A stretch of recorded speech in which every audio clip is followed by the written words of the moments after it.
Good evening from the Health Education campus of Case Western Reserve University and the Cleveland Clinic. I'm Chris Wallace of Fox News, and I welcome you to the first of the 2020 presidential debates between President Donald J. Trump and former Vice President Joe Biden. This debate is sponsored by the Commission on Presidential Debates.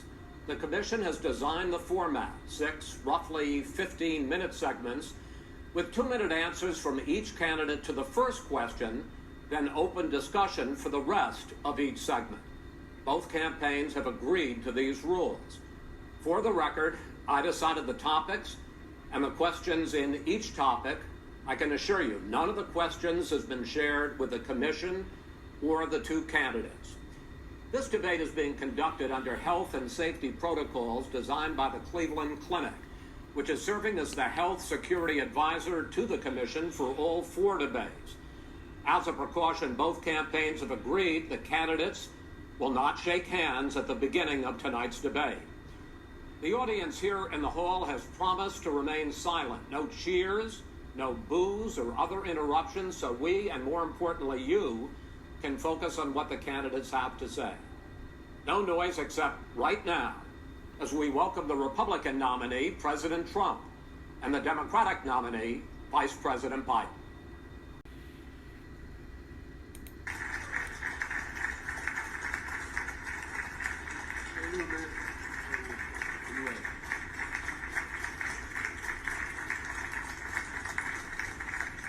Gentlemen, a lot of people have been waiting for this night, so let's get going. Our first subject is the Supreme Court. President Trump, you nominated Amy Coney Barrett over the weekend to succeed the late Ruth Bader Ginsburg on the court. You say the Constitution is clear about your obligation and the Senate's to consider a nominee to the court. Vice President Biden, you say that this is an effort by the president and Republicans to jam through an appointment and what you call an abuse of power. My first question to both of you tonight: why are you right in the argument you make and your opponent wrong? And where do you think a Justice Barrett would take the court? President Trump, in this first segment, you go first, 2 minutes. Thank you very much, Chris. I will tell you very simply, we won the election. Elections have consequences.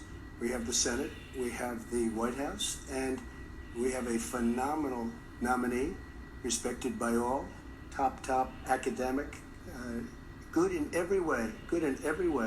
In fact, some of her biggest endorsers are very liberal people from Notre Dame and other places. So I think she's going to be fantastic. We have plenty of time, even if we did it after the election itself. I have a lot of time after the election, as you know. So I think that she will be outstanding. She's going to be as good as anybody that has served on that court. We really feel that. We have a professor at Notre Dame, highly respected by all, said she's the single greatest student he's ever had. He's been a professor for a long time at a great school. And we won the election, and therefore we have the right to choose her. And very few people knowingly would say otherwise. And by the way, the Democrats, they wouldn't even think about not doing it. If they had, the only difference is they'd try and do it faster. There's no way they would give it up. They had Merrick Garland, but the problem is they didn't have the election, so they were stopped. And probably that would happen in reverse also. Definitely would happen in reverse. So we won the election, and we have the right to do it, Chris. President Trump, thank you. Same question to you, Vice President Biden. You have 2 minutes. Well, first of all, thank you for doing this. And looking forward to this, Mr. President. Thank you, Jim. The American people have a right to have a say in who the Supreme Court nominee is. And that say occurs when they vote for United States senators and when they vote for the President of the United States. They're not going to get that chance now because we're in the middle of an election already. The election has already started. Tens of thousands of people have already voted. And so the thing that should happen is we should wait. We should wait and see what the outcome of this election is, because that's the only way the American people get to express their view, is by who they elect as president and who they elect as vice president. Now, what's at stake here is the president's made it clear he wants to get rid of the Affordable Care Act. He's been running on that, he ran on that, and he has been governing on that. He's in the Supreme Court right now trying to get rid of the Affordable Care Act, which will strip 20 million people from having insurance, health insurance now, if it goes into court, and the justice, and I'm not opposed to the justice. She seems like a very fine person, but she's written before she went on the bench, which is her right, that she thinks that the Affordable Care Act is not constitutional. The other thing is on the court, and if it's struck down, what happens? Women's rights are fundamentally changed. Once again, a woman could be held pay more money because she has a pre-existing condition of pregnancy. They were able to charge a woman more for the same exact procedure a man gives. And that ended when we, in fact, passed the Affordable Care Act. And there's 100 million people who have pre-existing conditions, and they'll be taken away as well. Those pre-existing conditions, the insurance companies are going to love this. And so it's just not appropriate to do this before this election. If he wins the election and the Senate is Democrat or Republican, then he goes forward. If not, we should wait until February. All right. There aren't 100 million people with pre-existing conditions. As far as the say is concerned, the people already had their say. Okay, Justice Ginsburg said very powerfully, very strongly, at some point, 10 years ago or so, she said a president and the Senate is elected for a period of time, but a president's elected for 4 years. We're not elected for 3 years. I'm not elected for 3 years. So we have the Senate, we have a president. During that period of time, we have an opening. I'm not elected for 3 years. I'm elected for 4 years. And the 100 million people, Joe, the 100 million people is totally wrong. I don't know where you got that number. The bigger problem that you have is that you're going to extinguish 180 million people with their private health care that they're very That's happy simply with. not true. Well, you're certainly going to socialist. You're going to socialist. We're now into, gentlemen, we're now into open discussion. Open discussion. Open discussion. Yes, I agree. Go ahead, Vice President. Number one, he knows that what I proposed. What I proposed is that we expand Obamacare and we increase it. We do not wipe any, and one of the big debates we had with 23 of my colleagues trying to win the nomination that I won, were saying that Biden wanted to allow people to have private insurance still. They can, they do, they will under my proposal. It's not what you said, But and it's not what your party is saying. That is simply Your party a lie. doesn't say it. Your party That is wants to simple. go socialist My medicine party is and me. socialist Right healthcare. now, I am and the they're going to Democratic dominate Party. you, Joe. You know that. I am the Democratic Party right now. The platform of the Not according Democratic to Party Harris. is what I, in fact, approved of. What I approved of. Now, here's the deal. The deal is that it's going to wipe out pre-existing conditions. And by the way, the 200,000 people that have died on his watch, how many of those have survived? Well, there's 7 million people that contracted COVID. What does it mean for them going forward if you strike down the Affordable Care Act? And Joe, you've had 308,000 military people dying because you couldn't provide them proper health care in the military. So don't tell me I'm about happy this. to talk about And this. if you were here, it here's wouldn't the be deal. 200, it would be 2 million people because you were very late on the draw. You Late didn't on want the me to draw. ban China, which was heavily infected. You didn't want me to ban All right, gentlemen, Europe, which was heavily Mr. President, infected. You would have been much President, later, Joe. Mr. President, much later. Mr. President, You're talking about 2 million people. You're not Mr. President, gonna as shut a him. moderator, we are going to talk about COVID in the next segment, but go ahead. Let me finish. The point is that the president also is opposed to Roe v. Wade. That's on the ballot as well in the court. And so that's also at stake right now. And so the election is all You don't know it's on the ballot. Why is it on the ballot? Because Why is it you on the said ballot? It's not on the ballot. It's on the ballot in the court. I don't think so. In the court. Well, There's nothing happening there. Donald, would you And you just don't be quiet know for a her view on Roe v. Wade. You I don't don't know her know. view. Well, all right. Let's talk. We got a lot to unpack here, gentlemen. We got a lot of time. So, on health care, and then we'll come back to Roe v. Wade. All right. Mr. President, the Supreme Court will hear a case a week after the election in which the Trump administration, along with 18 state attorneys general, are seeking to overturn That's right. Obamacare, to end Obamacare. You have spent the last... Because they want to give good health care. If I may ask Go my ahead. question, sir. Good health care. Over the last 4 years, you have promised to repeal and replace Obamacare, but you have never in these 4 years come up with a plan, a comprehensive plan Yes, I to have. replace Obamacare. Of course I have. Well, I'll give got you rid an of the opportunity. individual When I finish, I'm mandate. going to give you an Excuse me, opportunity. I got rid of the individual mandate, which was a That big is not a chunk of comprehensive That plan. is absolutely a big thing. That was the worst I part of didn't ask, Obamacare. Sir, Chris, you're that was the debating him, worst not part of me. Obama. Let me ask my question. Well, I'll ask Joe. The individual no, mandate was the most unpopular aspect of Obamacare. I got rid of it. I'd like you and we to, will protect people President, with I'm the pre-existing moderator of this conditions. debate, and I would like you to let me ask my question, and then you can answer your ahead. question.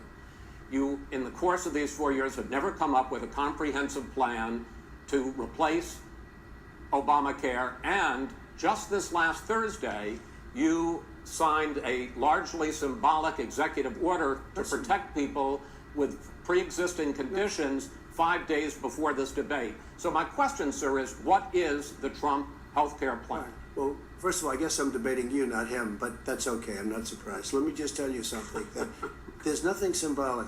I'm cutting drug prices. I'm going with favored nations, which no president has the courage to do because you're going against Big Pharma. Drug prices will be coming down 80 or 90%. You could have done it during your 47-year period in government, but you didn't do it. Nobody's done it.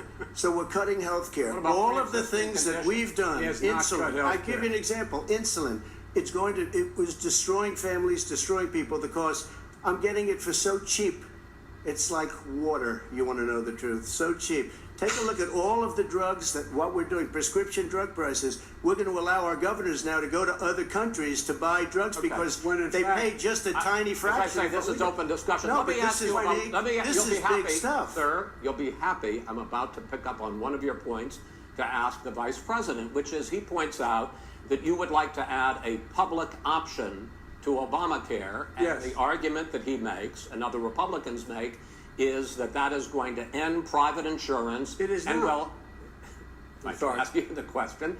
It will not end. What your party says, by the way. It will end private insurance and create a government takeover of health care. It does not. It's only for those people who are so poor they qualify for Medicaid.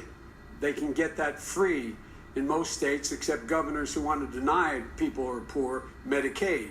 Anyone who qualifies for Medicare Medicaid would automatically be enrolled in the public option. The vast majority of the American people would still not be in that option. Number one. Joe, you agree with Bernie Sanders, who's far left, on the manifesto, we call it. And that gives you socialized medicine. Look, hey, I'm not going to listen to him. The fact of the matter is, I beat Bernie Sanders. Not by much. I beat him a whole hell of a lot. I'm here standing facing you. Pocahontas would have left 2 days early. You would have lost every primary. All he knows how to do is Super Tuesday. You got very lucky. Here's the deal. I got very lucky. I'm going to get very lucky tonight as well. And tonight I'm going to make sure, because here's the deal. The fact is that everything he's saying so far is simply a lie. I'm not here to call out his lies. Everybody knows he's a liar. But you I just want to make sure. Joe, you're the liar. I want to make sure. You graduated last in your class, not first in your class. I want to make Mr. sure. Mr. President, can you let him finish, sir? No, he doesn't know how to do that.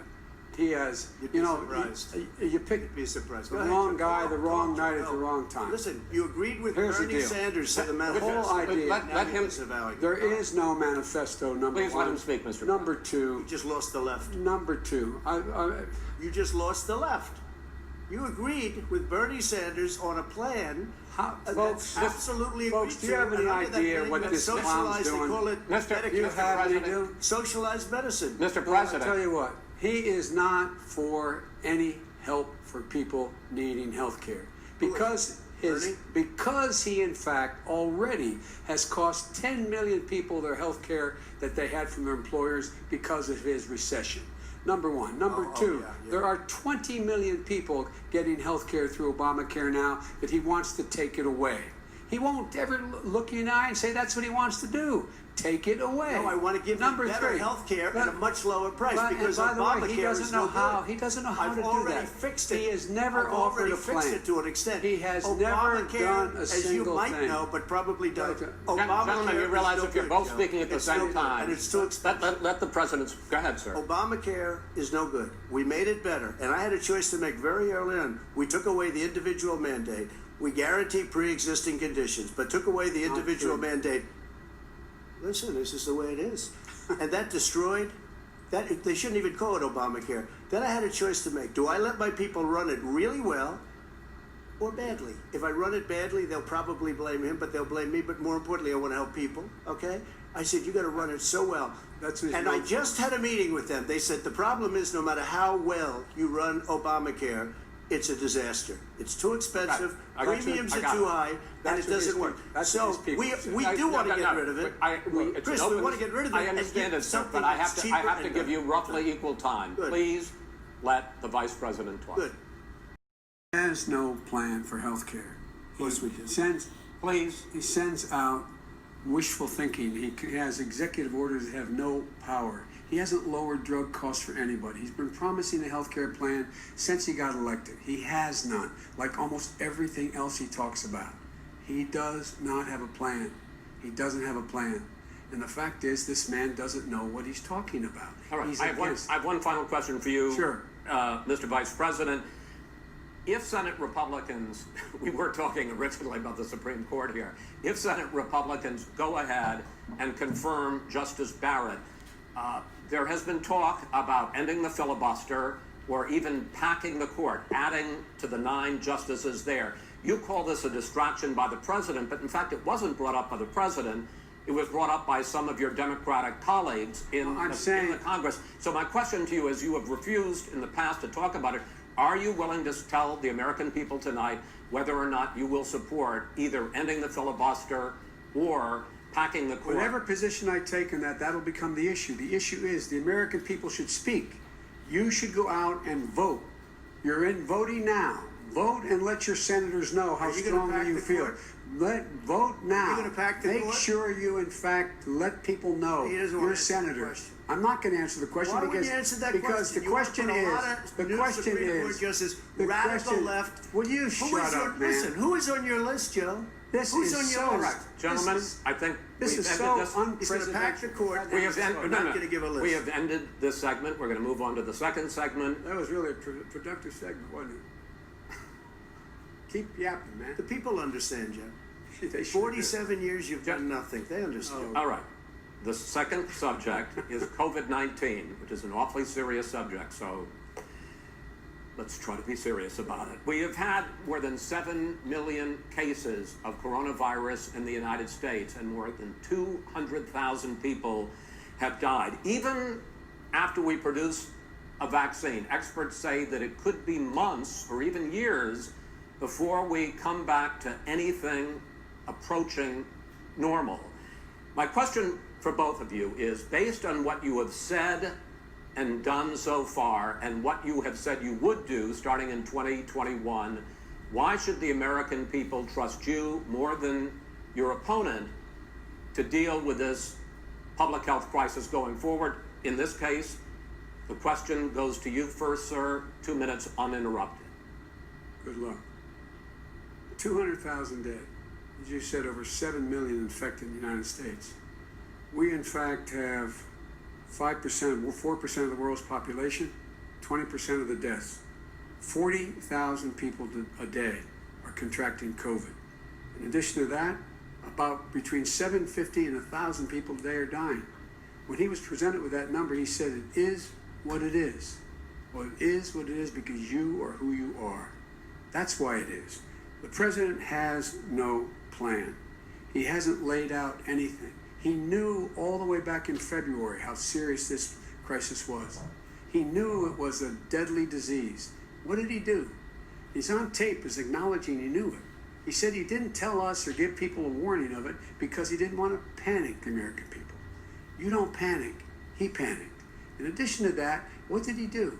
He went in and we were insisting that the Chinese, the people we had on the ground in China should be able to go to Wuhan and determine for themselves how dangerous this was. He did not even ask Xi to do that. He told us what a great job Xi was doing. He said we owe him a debt of gratitude for being so transparent with us. And what did he do then? He then did nothing. He waited and waited and waited. He still doesn't have a plan. I laid out back in March exactly what we should be doing. And I laid out again in July what we should be doing. We should be providing all the protective gear possible. We should be providing the money the House has passed in order to be able to go out and get people the help they need to keep their businesses open schools that cost a lot of money. you should get out of your bunker and get out of the sand trap and get in your golf course and go in the Oval Office and bring together the Democrats and Republicans and fund what needs to be done now to save lives. So if we would have listened to you... You have 2 minutes, sir. If we would have listened to you, the country would have been left wide open. Millions of people would have died, not 200,000, and one person is too much. It's China's fault. It should have never happened. They stopped it from going in, but it was China's fault. And by the way, when you talk about numbers, you don't know how many people died in China. You don't know how many people died in Russia. You don't know how many people died in India. They don't exactly give you a straight count, just so you understand. But if you look at what we've done, I closed it, and you said he's xenophobic. He's a racist, and he's xenophobic. Because you didn't think I should have closed our country. Wait a minute. It says 2 minutes. You didn't think we should have closed our country because you thought it was terrible. You wouldn't have closed it for another 2 months. By my doing it early, in fact, Dr. Fauci said, President Trump saved thousands of lives. Many of your Democrat governors said, President Trump did a phenomenal job. We worked with the governor. Oh, really? Go take a look. The governors said I did a phenomenal job. Most of them said that. In fact, people that would not be necessarily on my side said that. President Trump did a phenomenal job. We did. We got the gowns. We got the masks. We made the ventilators. You wouldn't have made ventilators. And now we're weeks away from a vaccine. We're doing therapeutics already. Fewer people are dying when they get sick. Far fewer people are dying. We've done a great job. The only thing I haven't done a good job, and that's because of the fake news. No matter what you say to them, they give you bad press on it. It's just fake news. They give you good press, they give me bad press, because that's the way it is, unfortunately. But let me just tell you something. I don't care. I've gotten used to it. But I'll tell you, Joe, you could never have done the job that we did. You don't have it in your blood. You could have never done that job. I know how to do the job. I know how to get the job Well, you didn't do very well in swine flu. H1N1, you were a disaster. Your own chief of staff said you were a disaster. 14,000 people died, not 200,000. There was no economic recession. Sir, you made a there was no recession. You made a point. Let him answer. And there was we didn't shut down the economy. This is his economy he's shut down. The reason it's shut down is because, look, you folks at home, how many of you got up this morning and had an empty chair at the kitchen table because someone died of COVID? How many of you were in a situation where you lost your mom or dad and you couldn't even speak to them? You had a nurse holding a phone up so you could, in fact, say goodbye. You would have lost far more people. Far more people. And you would have been. And by the way, his own CDC director says we could lose as many as another 200,000 people between now and the end of the year. And he held up. He said, if we just wear a mask, we can save half those numbers. Just the mask. And by the way, in terms of the whole notion of a vaccine, we're for a vaccine, but I don't trust him at all, nor do you. I know you don't. What we trust is a scientist. You don't we trust Dr. Johnson Fauci. Johnson, Pfizer? Okay, by the way, gentlemen, let me move on to questions about the future, because you both have touched on two of the questions I'm going to ask.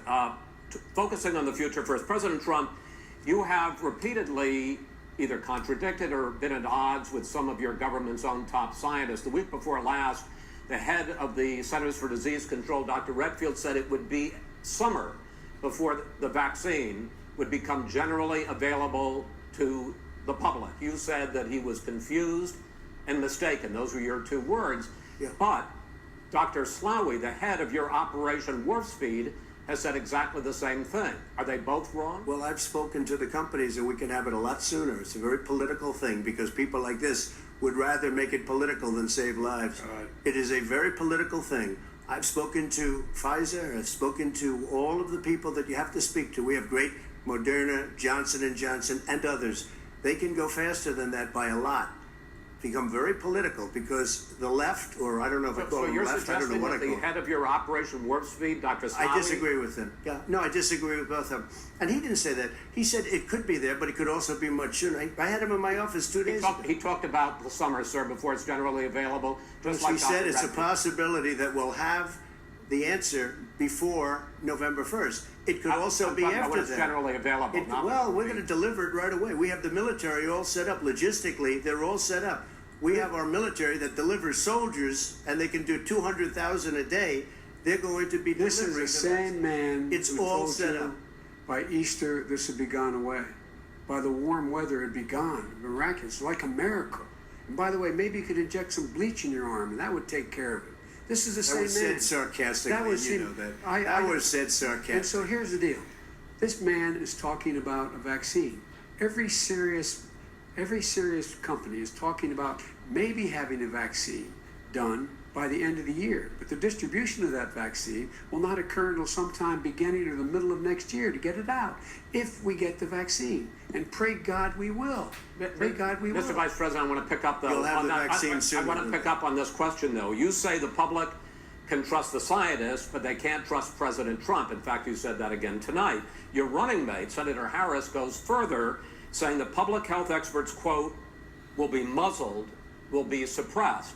Given the fact that polls already show that people are concerned about the vaccine and are reluctant to take it, are you and your running mate, Senator Harris, contributing to that fear? No more than the question you just asked him. You pointed out. He puts pressure and disagrees with his own scientists. But you're saying Everybody you can't, knows. Senator And Harris is saying no, you can't trust the scientists. No, you can trust the scientists. She didn't say that. You can't trust She said the public health Did say experts, that. quote, will be muzzled, will be Yes. suppressed. Well, that's what he's going to try to do. But there's millions of scientists, there's thousands of scientists out there, like here at this great hospital, that don't work for him. Their job doesn't depend on him. That's not.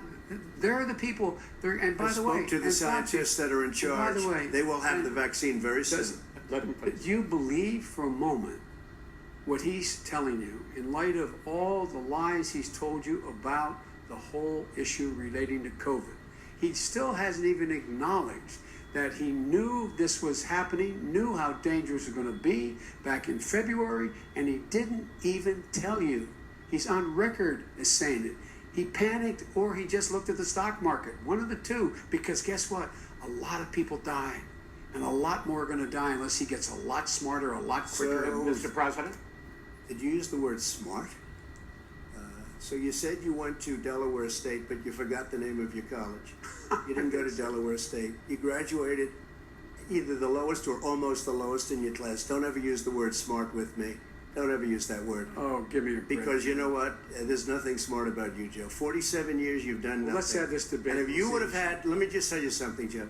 No, if you would have had the charge of what I was put through, I had to close the greatest economy in the history of our country. And by the way, now it's being built again. See, and it's We're going to going get up to the fast. economy in the next segment, sir. Okay. It's going up fast. Okay. Look forward to talking. When it comes to how the virus has been handled so far, the two of you have taken very different approaches, and this is going to affect how the virus is handled going forward by whichever of you ends up becoming the next president. I want to quickly go through several of those. Reopenings. Vice President Biden, you have been much more reluctant than President Trump about reopening the economy and schools. Why, sir? Because he doesn't have a plan. If I were running, I know what the plan is. You've got to provide these businesses the ability to have the money to be able to reopen with the PPE as well as with the sanitation they need. You have to provide Tell that them to Nancy plastic. Pelosi. Well, he's just shush for a minute. Tell it to Nancy Pelosi. And Schumer, by the Brian way, Chuck. Nancy Pelosi and Schumer, they have a plan. He won't even meet with them. The Republicans won't meet with the Senate. And he sits in his golf course. And, well, I mean, literally, think about it. You probably play more than I do, Joe. What about this question of reopenings and the fact? Well, he wants to shut down this country, and I want to keep it open. And we did a great thing by shutting it down. Wait a minute, Joe. Let me shut you down for a second, Joe, just for 1 second.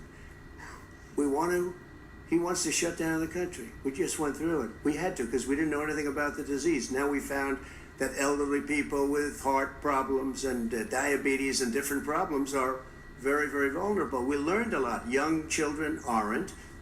Even younger people aren't. We've learned a lot. But he wants to shut it down. More people will be hurt by continuing. If you look at Pennsylvania, if you look at certain states that have been shut down, they have Democrat governors all. One of the reasons they're shut down is because they want to keep it shut down until after the election on November 3rd. I want to move on to another because it's a political. But those states are not doing well that are shut down right now. Respond to that. President Trump, you have begun to increasingly question the effectiveness of masks as a disease preventer. And in fact, recently you have cited the issue of waiters touching their masks and touching plates. Are you questioning No, I think the masks are efficacy okay. of You have to understand, if you look, I mean, I have a mask right here. put a mask on, when I think I need it. Tonight, as an example, everybody's had a test, and you've had social distancing and all of the things that you have to. But I wear masks when needed. When needed, I wear masks. Okay, let me ask.